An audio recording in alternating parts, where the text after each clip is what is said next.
Peter, and let's catch up on 5 of the other campaign highlights. And it started with accusations that Labour were being too cautious. Tony Blair spoke just in sound bites, including one 15-minute soundbite that didn't contain a single verb. Freedom, choice, opportunity, aspiration, ambition, stable economy, long-term investment, gas, electricity, public procurement, financial services, opportunity, responsibility. Nolan. Cash for questions. Colleges, universities, libraries, violent crime, drug pushers, antisocial neighbours, hooligans, low wage, low skill, low technology economy. Sleaze, cash for questions, lies, broken promises, bogus red tape, expensive bureaucracy, education, education and education. Even then, 3 of them were the same. Meanwhile, Michael Heseltine did the Tories' dirty work, though some thought he went too far. Big companies, little companies, all with one thing in common. Big achievers, bent on bigger achievement. Unless, of course, someone fucks it up. I'll tell you how to muck it up. You could all tell me how to muck it up. John Prescott could certainly tell you how to muck it up. Back at Labour, Gordon Brown and his Treasury team launched a business manifesto and tried to establish a warmer relationship with the city. Of the finance, taking that, but I would advocate stripping away the secrecy. I think it has to operate much more openly than it has done. Then bad news for the Tories with sleazy allegations that MPs could be bought outside Westminster for £10 a question at an MP rank. Labour announced plans to take money from the National Lottery to pay for health, amid rumours that Gordon Brown's first budget would make it compulsory for people to buy lottery tickets, with those in the lowest tax bracket forced to buy most, obviously. If this didn't raise enough money, then it would be a rollover budget in November. Here's little Peter with more on tax. People don't like paying tax, it seems, but neither do they like hospitals made from bits of old bandage held together with spit. New Labour have amazingly solved this problem and are now able to promise lower taxation and better services. Wow! So, if they win tonight, how will Labour manage to pay for their promises? Perhaps the answer lies here, at the Labour Centre for the Generation of Wealth.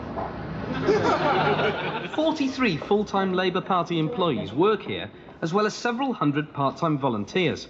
Their aim is to generate as much money as they possibly can, which can then be used to pay for Labour's election pledges if they win. We're working on a number of methods of attracting revenue at the moment. A jumper, please. Oh, Marks and Spencer's, yeah? Could you do me a favour? Could you send me the receipt as well, you know, just in case it doesn't fit? This department has about 40 volunteers who spend all day on the phone to relatives and friends asking for jumpers from Marks and Spencer's for Christmas or birthdays. They'll then return the jumpers and plough the refunds back into nursery care. This lady writes all the thank you letters. In this room. In the room next door, the Labour Select team on health have volunteered to test drugs for pharmaceutical companies for £30 a time. The effects can be distressing, but profitable. Controversy hit the centre recently when it was revealed that regional party branches had been killing local farm workers so that their bodies could be sold to medical students. But one department, above all, is hoping to make the real money that Labour would need to implement its manifestos. The You've Been Framed division.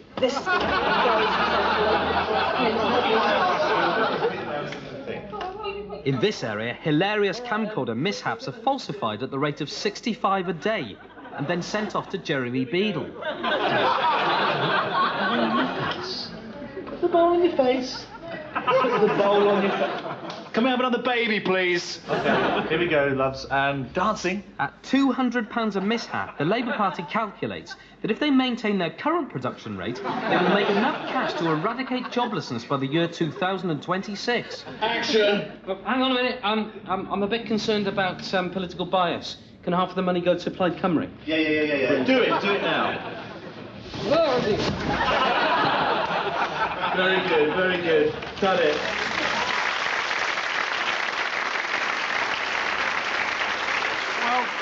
I understand what they're saying about Labour, but I have to defend them. They do still have some left-wing policies. Yeah. Well, they have one. Really? They have one left-wing policy, and we have it here in the studio. What? Really? And it's in this box here. It's on housing, I think. Oh, Tom! There it goes. Where's it gone? Get it! Stop it! Where's it going? Well, that's it then. That's it for old Labour. Bye. Oh, I just saw Peter Mandelson's stamp on it there. And laugh. No, if you've just joined us, the BBC's exit poll is saying Labour 47%, Conservatives 29%, 18% to the Lib Dems. That's good for them. ITN predicts a Labour majority. Sky is predicting the same. And Channel 5 can only get the results from 40% of the country. So they're not predicting anything. No more results as yet. We've got 2 solid Labour seats coming. The counts, however, are going on apace in schools and sports halls around the country, including in a fully heated swimming pool in the constituency of Barfield North. There it is there, and I'm told there was quite a high turnout tonight, so it could be a while before the returning officer has dechlorinated all the papers. And a Liberal Democrat has been chucked out with a verruca there. No news there. Let's go over now to the important state of California, where Jez Simmons is covering the mountainous constituency of Yosemite National Park. Jez, how's the count going? Well, Armando, as you can see, it's still pretty quiet around here, but as soon as I get any further news, I will be sure to let you know. Thank you, Jez. OK, let's see what's happening over at BBC One now. Are they going mad with their, count them, 1, 2 results? I'll go in mad. David Dimbleby's going to lose his ward any second. Is he? We reckon basically that he's going to shoot, and I've actually got a quote here, he's going to lose the mess of hard fact on the stomach of TV. It's terrifying. That is really horrible. David Dimbleby said that. David Dimbleby may have said that just now. Right. Well, basically, Hamilton South has been won again by Labour. Again, the second time this evening, Hamilton South has... Twice! The Tories are creating new constituencies, but the faster they create them, Labour win them. Snap them up. Fantastic. Like Are you enjoying yourself watching this here? Yeah. I was until Jeffrey Archer come on. He's now looking so foul, he's going to have to be staked to the ground. Great. OK, thank you very much. Keep watching. Sorry about this. You have to keep watching. OK. OK. I can't believe he said that. Well, it was a topsy-turvy campaign because today voters were offered a clear choice between the Labour Party, the party of the left, that bashed the unions, was tough on spending, is in the pockets of media barons and is run by flash southern bastards who'll privatise anything that moves. And the Tory party, the party of the right, that makes reckless spending commitments just to get elected, can't control its own MPs and will probably put up taxes. And the Liberal Democrats. So it was a FIFA election in which at half-time the 2 main parties swapped sides. And I just wonder, going back to the panel and introducing on the panel now Kevin Day. Hello. I just wondered if any of the panellists had difficulty separating the 2 parties out over the campaign. There was, I should say Tony Banks has left us because the call's just come through from Mr. Blair, something about the Foreign Office. He said. The Foreign Office? Yeah. There's also been a call from Michael Portillo for Joe. Yes. Some sort of date arrangement, I think it was. Well, I just want to retract my earlier statement and add Anne Widdecombe and John Redwood. Not the first time someone's retracted from Michael Portillo. Absolutely not. Thanks very much. Thanks very much. I told you that would happen. I told you that. Thanks very much for putting us in the clear. In for a penny, in for a pound.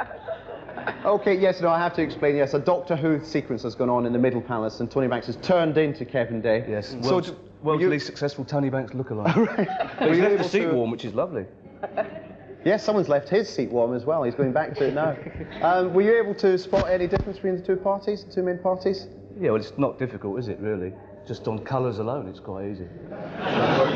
Labour is the sort of bluish purple one. That's right, yes. The imperial purple. The imperial purple. I'm actually feeling a bit subdued because the producer asked me not to be triumphalist in tone. All right. So can I just But you're a Liberal Democrat, aren't you? So there's no danger of that. Would you like to step outside now? Take your slap in now? All right.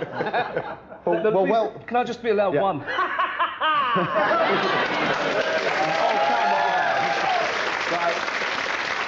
Right, I want a Liberal Democrat cheer as well, all right? Good, and one for others. And a huge Tory one, otherwise we'll get all sorts of letters from Tories, really. Oh, sorry. There they go. OK.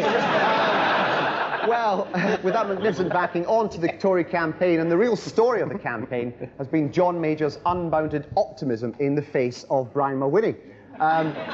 Major simply refused to believe the unscientific evidence of millions of people not voting for him. Instead, he rose above party politics by reminding the electorate of the European threat of Helmut Kohl's mass-murdering ancestors. He attacked sleaze, although, interestingly, asked his party not to bind his hands together or let him go naked into the conference room. And he ended his campaign of unity on a whistle-stop visit to Scotland, Wales, Northern Ireland and the Houses of Parliament, all symbols of where he won't win. So, if tenacity was a person and not a word, then John Major would be a person. So what about that campaign? It should have been a dazzling blue gush of leaflets and baby snogging, but it just didn't work out like that. Day one of the campaign, and... Oh, blimey! The sun's come out for Labour! Hey, Tristan and Melinda Messenger says Tony can put a cross in her box any day. But on with the issues. The sleazeball burst. Piers Merchant was caught sucking a hostess in a park. More indiscretions burst out in the party. More resignations.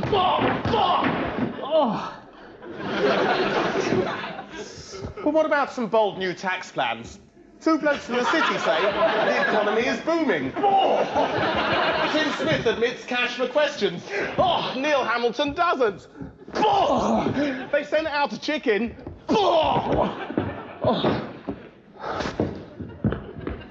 But there's a fight back. John Major is quite good on Breakfast with Frost. Hooray! Get back to the issues. What about Europe? Wait, Tony Blair as a hot little boy on Helmut's lap. No? Yeah?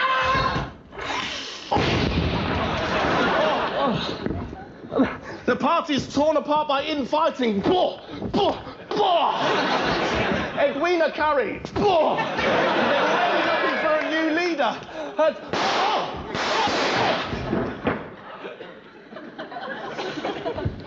Vote Tory. The campaign is not over yet. A raft of policies for the new millennium. Back to the issues. You don't trust that Tony Blair, do you? He smiles like a lady. It's amazing. It's absolutely amazing. It's the Keith Richards of political campaigns. It looks terrible. It feels terrible. By all scientific laws, it should be dead. Nothing, it seems, can stop it. Except perhaps one small thing. The memory of 18 years of Tory arse. And here it is, ladies and gentlemen. 18 years of Tory arse! Isn't it beautiful? Look at that! That is... It's tremendous. That is some arse. Hang on, I don't know if you know what you've taken on here. I think this is about to blow. No. It's about to blow. Quick, everyone out. Get out. Everyone, get the kids. They're upstairs. The cameraman. Quick, everyone. Quick. There's a minister. They're carrying a string jacket there. Oh, spy catcher. I remember, I didn't get a chance to read it. It's a black cat. Black cat there. Oh, let's move on. Come out, mate. Get off. Oh, no. Who would have thought it? It was the Cones hotline that finally finished it off. Do you know, Armando, I think it's actually dead. Well, I'm not so sure, actually, because here they come. From who knows where, the bedrock of Tory support. They don't show up in opinion polls. Nobody knows what they think, who they are, or what they smell of. They lifelessly cast their votes, then disappear happily for probably about another 5 years. Bye.